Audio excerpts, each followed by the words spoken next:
नमस्कार दोस्तों, कैसे हैं आप सभी। दोस्तों, स्वागत है आप सभी का एक बार फिर से हमारे इस चैनल पर, जहां पर मैं आपको इंटरव्यू से जुड़ी हुई कुछ खास बातें बताता हूं। इंटरव्यू में पूछे जाने वाले क्वेश्चंस के आंसर्स देना बताता हूं।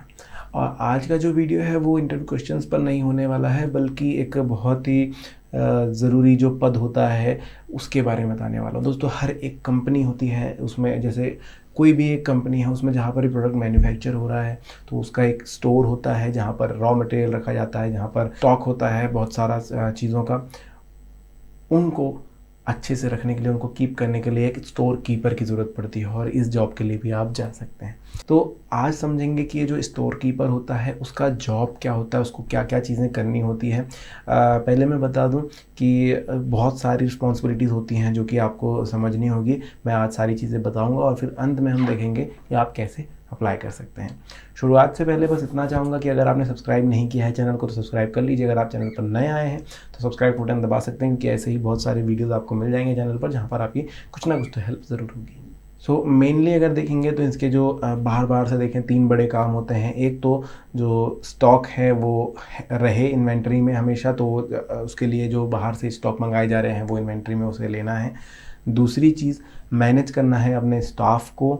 तीसरी चीज़, स्टोर लेआउट को मैनेज करना है। तो ये तीन चीज़ें हो गई। पहला तो स्टॉक ले लीजिए, जो आपका लेआउट है स्टोर का उसको मैनेज करेंगे, और तीसरा अपना जो स्टाफ है उसको सुपरवाइज करेंगे, उनको ट्रेन करेंगे। ये सारे काम उनको करने होंगे। अब हम थोड़ा अंदर अगर जाते हैं तो और रिस्पॉन्सिबिलिटीज़ निकल कर आती हैं जो हमें देखना ज़रूरी है। तो चलिए पहली की तरफ चलते हैं। पहला रिस्पॉन्सिबिलिटी ये है दोस्तों कि एक नज़र रखनी है हमेशा स्टॉक के ऊपर, कितना है कितना नहीं है, जो भी मटेरियल है वो कितना है कितना नहीं है। और अगर कम हो रहा है तो उसे बाहर से मंगाया जाए, मतलब जहाँ से भी आता है वहाँ से मंगाया जाए। वो बताया जाए कंपनी को कि ये चीज़ कमी है और वो चीज़ मंगाई जाए। सो दोस्तों, हमेशा सेल्स का रिकॉर्ड रखना है और रीस्टॉक करते चलना है अपने स्टोर को, ताकि आपके पास सामान हमेशा रहे। अगली चीज़ आती है कि अपना जो स्टाफ है उसे ट्रेन करना है। जो स्टाफ होता है, हो सकता है कि कुछ नए उसमें लोग जुड़े हों, या फिर हो सकता है कि उन्हें नहीं आता हो अच्छे से, कम एक्सपीरियंस्ड हों, तो उनको आपको ट्रेन भी करना पड़ेगा और फिर उनको मैनेज भी करना पड़ेगा। बहुत सारा स्टाफ आपका हो सकता है जो कि स्टोर को कीप करने में आपकी हेल्प करते हैं, तो उनको ट्रेन कीजिए कैसे काम करना है, यहाँ पर क्लीननेस का कैसे ध्यान रखना है, हर एक चीज़ का आपको ध्यान रखना होगा, और फिर उनको ट्रेन करके मैनेज भी करना होगा।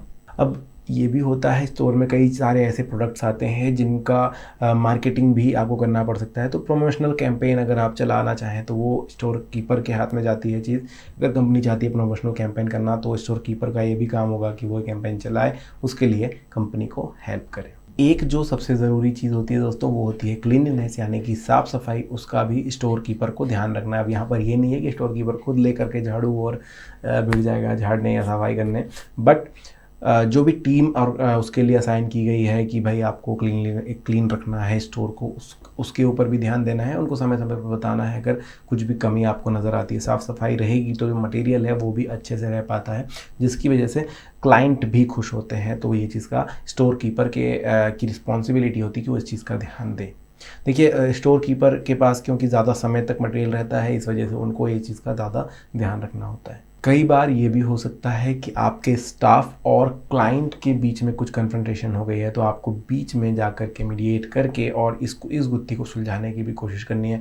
बहुत बार ऐसा होता है कि आपके स्टाफ और क्लाइंट के बीच में कुछ बातें हो जाती हैं, और आपको यहाँ पर जाना होता है, और जो स्टोर कीपर होता है उसका काम होता है कि यहाँ पर मीडिएट करके मामला सुलझा दे, ताकि क्लाइंट भी बना रहे। क्योंकि कई बार ये होता है कि छोटी सी बातों में क्लाइंट जो है बुरा मान जाते हैं, और फिर आपसे उनके लेन देन पर काफ़ी इफ़ेक्ट पड़ता है। तो स्टोर कीपर, क्योंकि उसके पास एक रिस्पॉन्सिबल पद है, उसको ये चीज़ करनी होती है। तो ये सारे टोटल काम होते हैं दोस्तों एक स्टोर कीपर के, जिन पर ध्यान देना होता है, तभी वो एक अच्छा स्टोर कीपर बन पाता है और आगे बढ़ने के भी चांसेस होते हैं। तो इसीलिए जैसे मैंने स्टार्टिंग में बताया था, स्टोर कीपर को स्टोर मैनेजर भी कहा जा सकता है, स्टोर सुपरवाइज़र भी कहा जाता है। इसके अलावा दोस्तों एक बहुत ही ज़रूरी चीज़ स्टोर कीपर के हाथ में होती है कि पूरा स्टोर जो है मैनेज, उसका जो लेआउट है वो बनाना होता है, ताकि हर एक जो मटेरियल है, जो भी सामान है, वो अपने सही निर्धारित स्थान पर रहे, ताकि बाद में ढूंढने में परेशानी ना हो।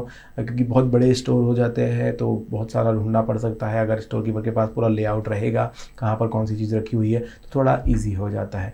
इसके अलावा हर एक चीज़ का रिकॉर्ड उन्हें रखना होता है ताकि हर एक चीज़ जो है आसान हो सके। तो ये सारे जो है काम स्टोर एक कीपर के होते हैं दोस्तों। अगर आपको भी बनना है तो आप भी अप्लाई कर सकते हैं, लेकिन ये सारी चीज़ें आप रिस्पॉन्सिबिलिटीज़ जान लीजिए। आज के वीडियो में इतना ही। अगर आपको वीडियो पसंद आया है तो लाइक कीजिएगा, सब्सक्राइब कीजिएगा और कमेंट सेक्शन में अपने सुझाव बताइएगा।